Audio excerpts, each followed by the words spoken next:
Greetings and salutations. Welcome back to Malrias' Musings. This is Malrias. Beautiful day outside this beautiful November morning.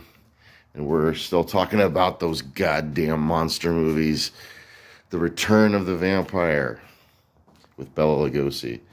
I started covering this before, but I think I needed time to let it play in the background and get my musings on it, which I'm having. I was thinking about Andreas the Wolfman and his character. And it's interesting because he has quite the little arc. He gets enslaved by the Dracula character, who's not Dracula. He gets enslaved by not Dracula and turned into a werewolf. We talked about the whole mesmerism, psychological werewolf thing on the last video. Then he gets cured by the psychiatrist. And after that, he's fine for a while until not Dracula comes back. And then it kind of pulls him back into that mindset where he was, and he goes back to being the werewolf until finally, ultimately, he breaks the chains at the end. And he says, I'm no longer, you're not my master anymore, I'm no longer your slave. And I've always, like from the first watch, I found this intriguing because you've got not Dracula basically creating and controlling a Wolfman.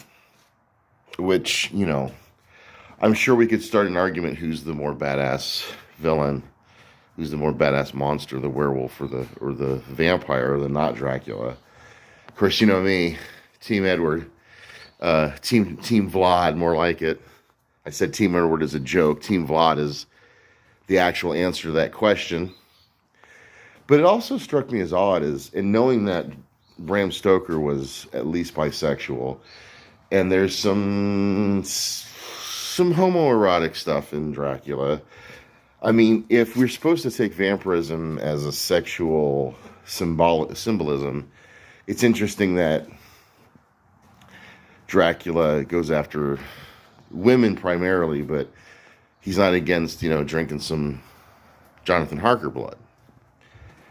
So you could say that as well, he's just being the monster, but I think that's just denying what vampirism is supposed to be. And so when you take that to this character, there seems to be some kind of a master-slave relationship that is manipulative and culty-like.